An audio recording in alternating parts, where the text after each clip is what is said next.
I am delighted to be here today with my good friend Allan Perales of Goldstreet Partners. Allan, thank you so much for joining me today. How are Happy you? to be here, Katie. Thank you so much for having me. I appreciate it. Thank you. Oh, it's my pleasure. So let's begin by tell us what Goldstreet Partners is. What communities and or businesses you serve. So we are a full-service commercial real estate brokerage, but we tend to focus in hospitality, especially restaurants. That's the reputation we built. So, there's a few shops in Chicago, but we think we're the best restaurant brokers in the land. I think a lot of it comes from my hospitality background and our understanding of, all the nuances that restaurateurs have to face when they're opening a new place. So we built that niche and we're sticking to it. We love it. That's It's a good awesome. time to be here. Well, Yeah. and your energy level, and of course your passion for connecting people and for business. So restaurants. Last week I spoke with my brother-in-law Michael of Bang Bang Pie, and we're going to continue on this vein of restaurant talk. Let's talk about it. You represent, as I understand, both property owners as well as restaurant owners. Sure. Explain what's going on. Give us kind of both points of view in terms of what's happening right now.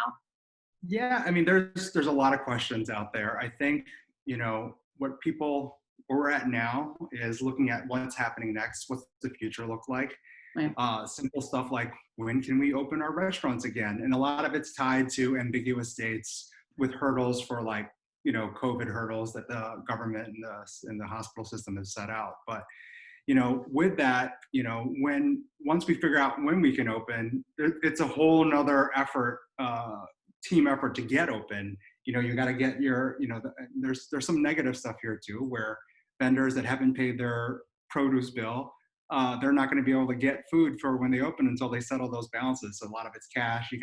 We're seeing people that are on unemployment now, and that unemployment runs out roughly around July 31st.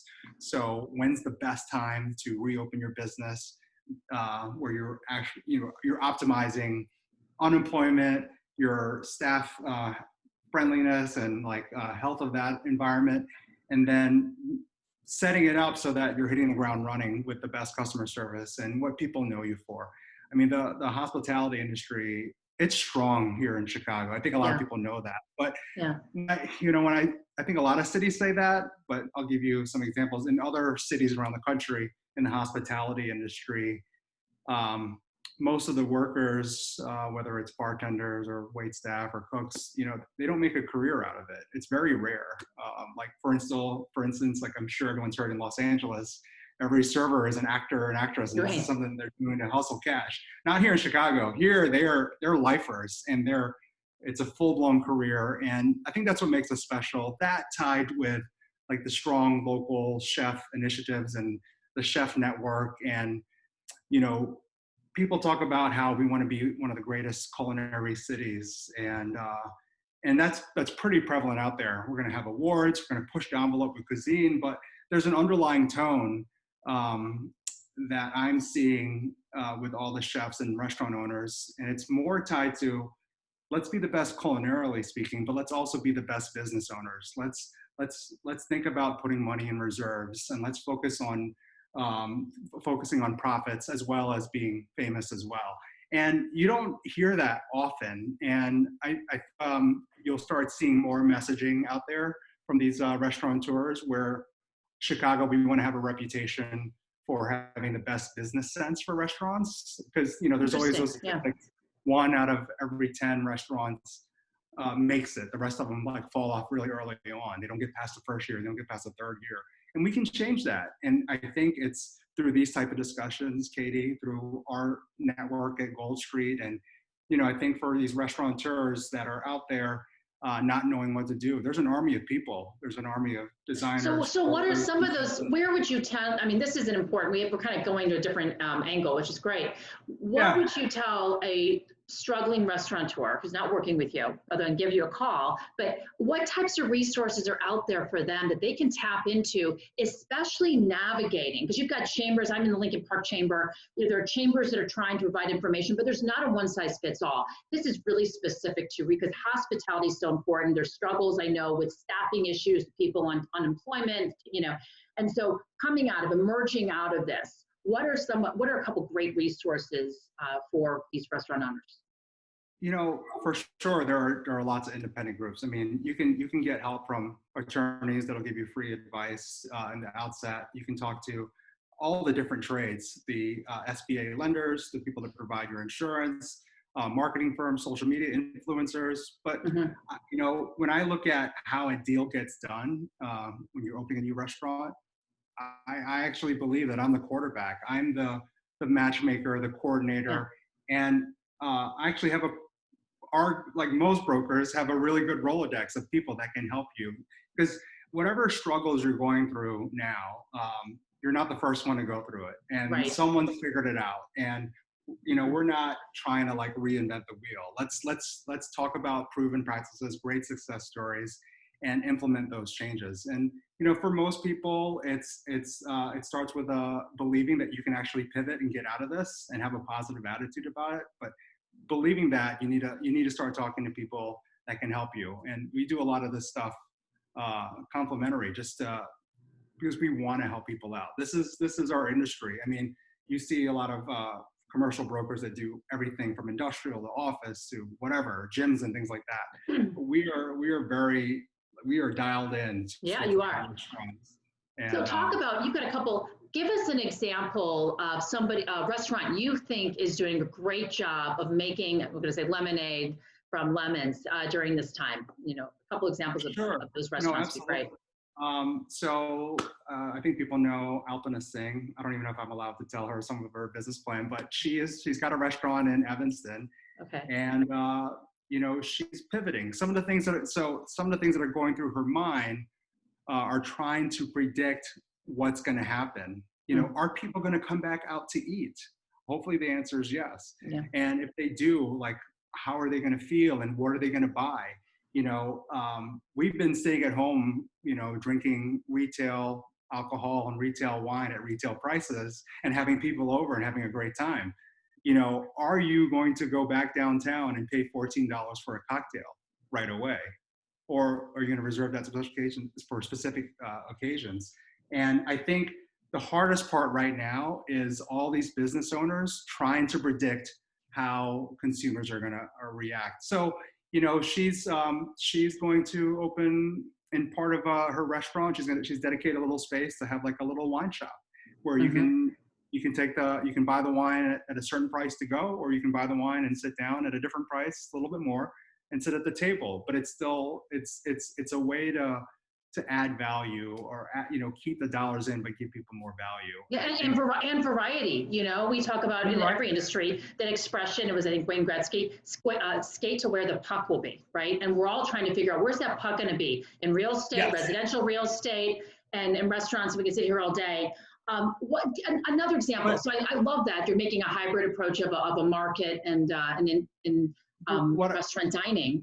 Before another example, what I like about it is that often the typical service is you get down, you get presented with a wine list, and you spend time looking at it.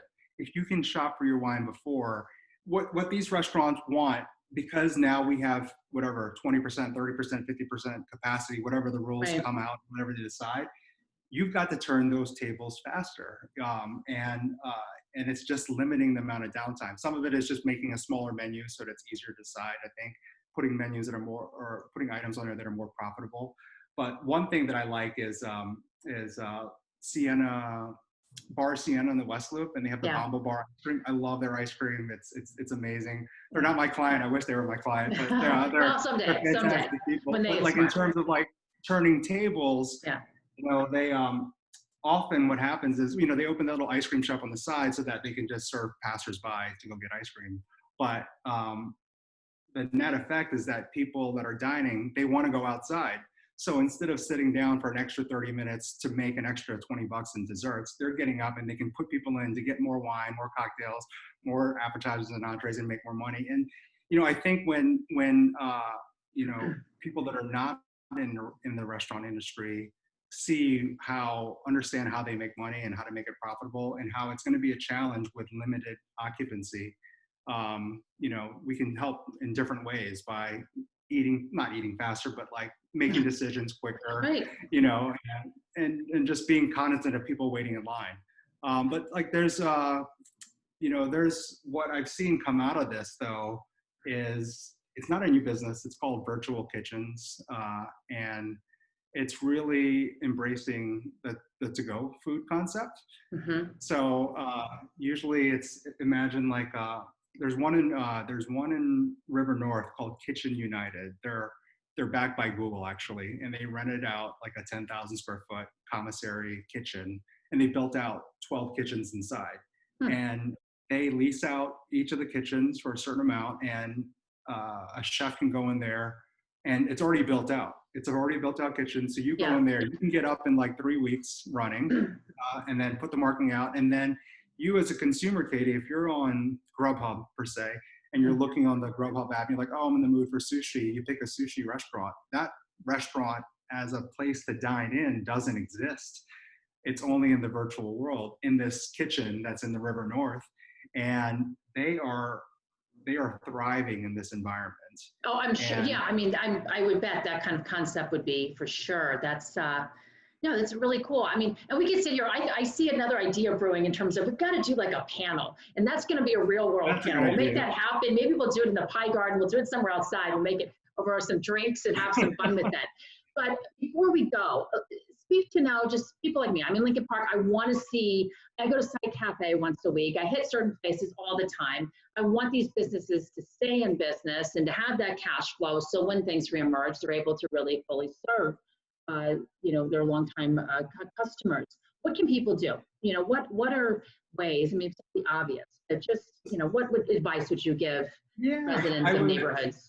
I was talking to Chef Zach Engel and Andres Clavero from Galit. They're one of our clients, and I think they're the darling of Lincoln Park. I just love them.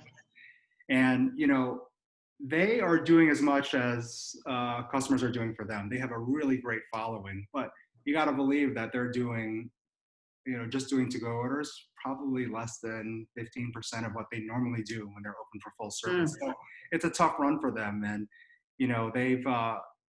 they're persevering through this, and they just started delivery. But, I think that a lot of people will be limiting the time. If they work downtown, if they go back maybe once or twice a week, and they'll be working from home. I mean, I'm here in Lincoln Park as well. So I'm doing all my work from my home, and I'm patronizing Galit at least once a week. We also like Ricardo's, which is right down the street. Yeah, sure. Okay. They're fantastic. And so patronize, tip well, be understanding.